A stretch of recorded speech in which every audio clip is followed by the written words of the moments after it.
section 4.1 is distance time graphs.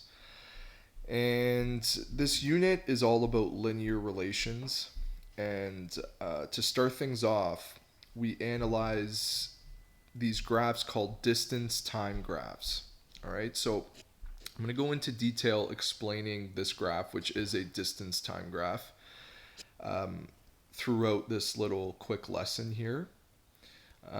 So, what is a distance time graph? Well, it shows some sort of distance covered as time is going by.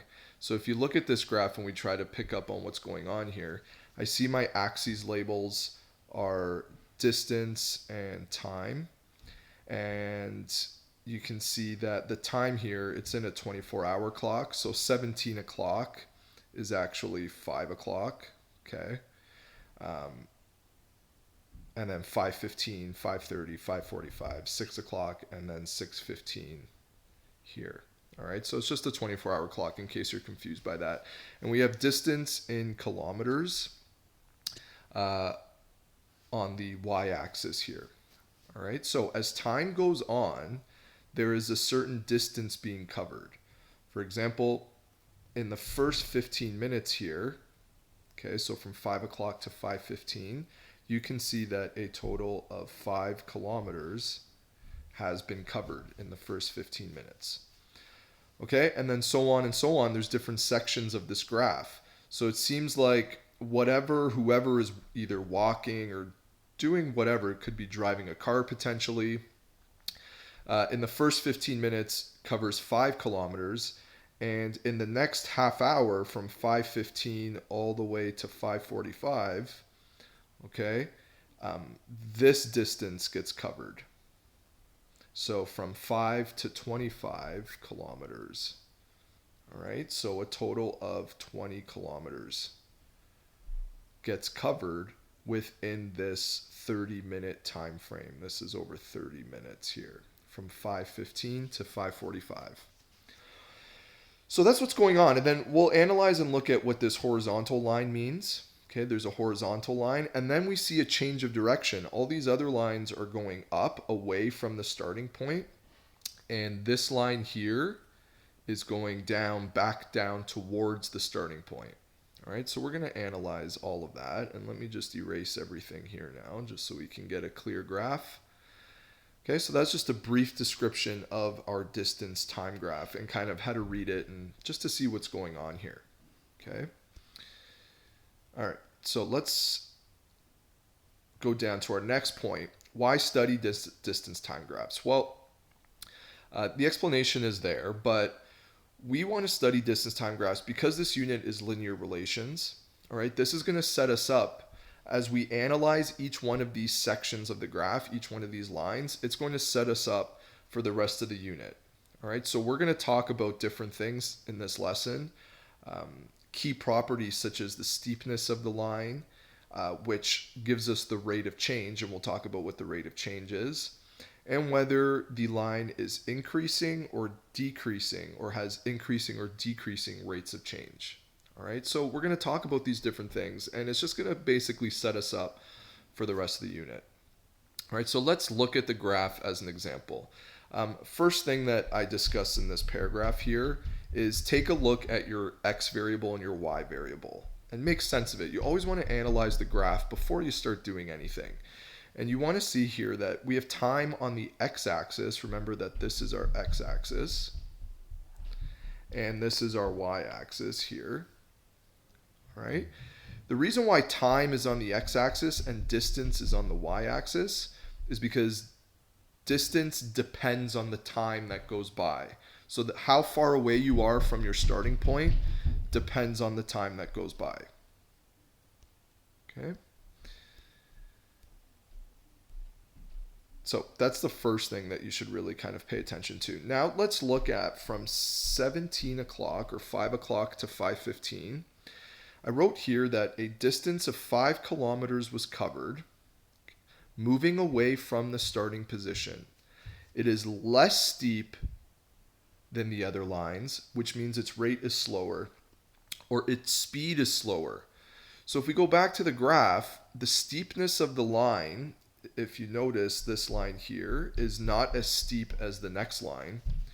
That tells you that you're actually moving at a slower rate. You're covering less distance over a certain period of time. All right, and that makes sense. If we go back and we look at what else I discussed there, all right, so it's less steep than other lines, which means its rate is slower, and it has a consistent or constant rate. Okay, so consistent or constant rate. And the way you know that it's a consistent or constant rate is just by looking and seeing if it is a straight line or a curve. Because it's a straight line, it is increasing, the rate is increasing at a consistent rate. All right.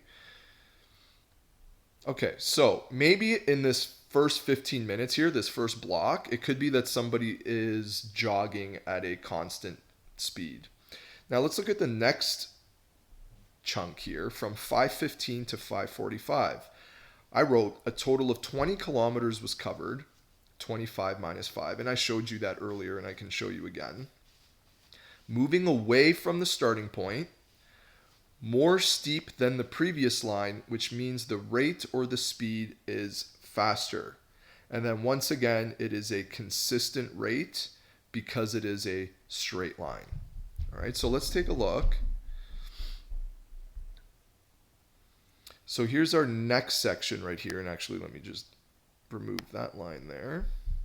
So here's our next section from here to here. Okay, so how did I get 20 kilometers? Well, I just basically counted the units from this section to this section, and I saw that we went up from 5 all the way up to about 25. So the distance in between was 25 minus 5, which equals 20 kilometers. So a total of 20 kilometers was covered. Well, over how much time? From 5:15 until 5:45. So a total of 30 minutes, right? 30 minutes we covered 20 kilometers at a faster speed. It's a steeper line, okay?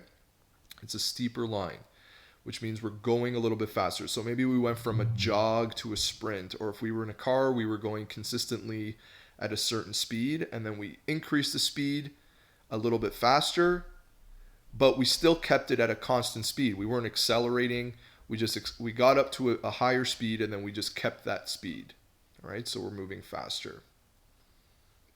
The next portion of the graph, from about 5:45 to about 5:53, a total of 0 kilometers was covered, which means that you are not moving for those 7.5 minutes. Let's look at the graph again. All right. So again, I will erase everything else just to kind of make it more clear.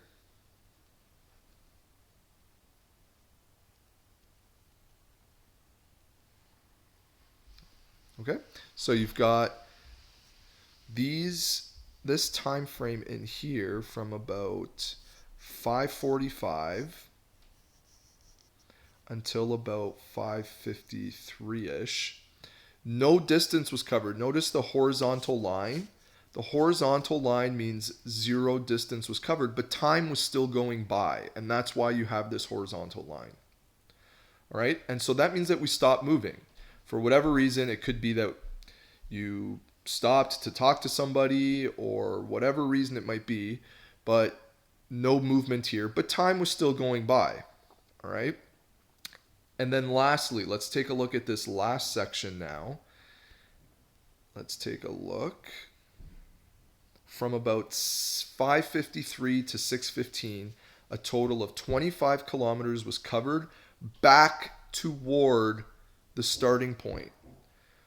All right, the steep line suggests a faster rate of change speed, and it's still consistent. So let's go back to the graph.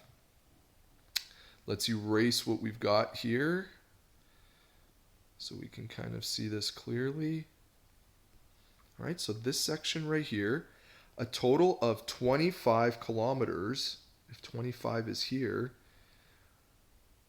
We were 25 kilometers away from our starting point, and then we started to go back towards the starting point up until we're 0 kilometers away from the starting point.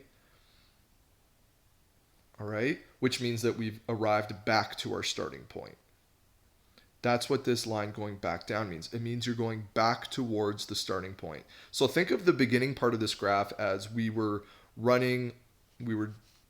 jogging at a brisk speed in this section. Then we sped up a little bit and we ran a little bit faster here for 20 kilometers. Then we stopped to catch our breath for about 7 minutes. And then we headed back home on a consistent jog, 25 kilometers, which would be a heck of a run and probably not realistic in terms of jogging. But for the sake of this graph here, let's just say that we jogged home at a consistent speed, a fairly fast speed as well, for 25 kilometers. And so that's how you break down a distance time graph. All right. Notice here I put that we arrived back to the starting position at 6:15. So if we just quickly check back our graph, we see that at 6:15 right here, we did in fact get back to 0 kilometers away from our starting point, which means that we're back at the starting point. All right. So that sets up kind of everything for the unit. So in the coming lessons, we will actually calculate the rate of change or the speed rather than just comment on it being faster or slower. So we're actually going to calculate the speed or the rate of change instead of just saying that we went from jogging to running faster based on the steepness of the line. We're actually going to calculate what the speed is in the coming lessons. All right, and to summarize, when you're discussing a distance time graph, number one thing that you should comment on is the distance covered over the time interval. So you jogged 5 kilometers for 15 minutes, for example. Comment on whether the line is moving away or toward the starting position. All right, so comment on whether you're moving away or toward the starting position. Then comment on how fast or slow you might be moving based on the steepness of the line. So discuss whether you're jogging, sprinting, walking, based on the steepness of the line. And then comment whether it is a constant rate, that means it would be a straight line, or if it's a changing rate, that means that you would have a curve. Okay, most of our situations will be a constant rate, straight line.